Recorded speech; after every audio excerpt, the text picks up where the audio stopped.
ci développement bu fekkoon ne suñu langue la ñuy bind à l'école dans les universités et cetera et cetera parce que réew aussi nag après 63 ans d'indépendance yow amoo sa langue bu ñuy jàngalee ah sa monnaie problème la donc loolu dañ ko war a loolu mooy vrai débat yi c'est ça le vrai débat économique le vrai débat de société il c'est pas nekk fii chaque jour sur des faux problèmes.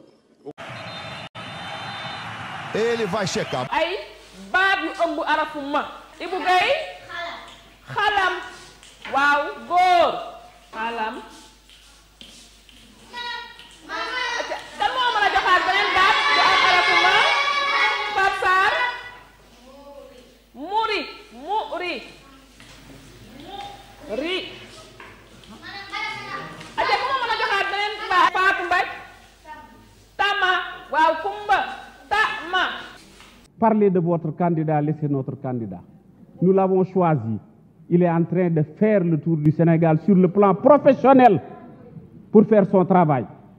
Mais ñoom moom bu fekkente ni d'accordul ci ki ñu tànn parce que dégg naa soppi ngeen Bassirou Diomaye la léegi kooku nag moom c'est le sommet du salafisme.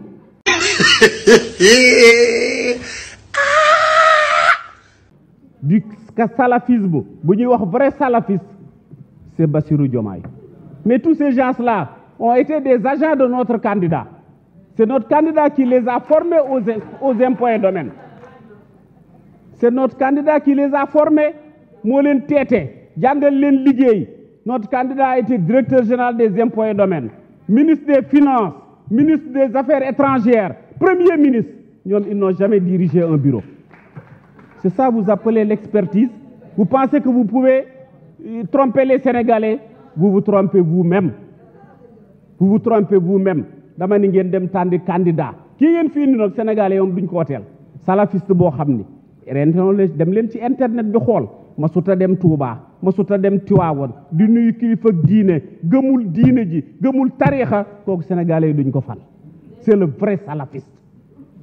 Mais stade aussi bu ñu koy tabax warul def fukki at c'est pas normal lycée warul def fukki at ñu koy tabax donc il y a quelque chose qui n'est pas normal. Man je veux bien aider le secteur privé national. Il y a le lycée de Sandiara. Je l'ai lancé en 2015.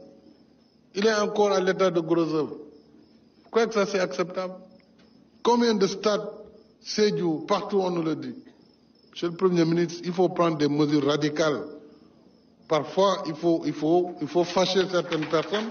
Et c'est pour le bien commun. Il ne faut pas laisser le laxisme nous gagner comme ça.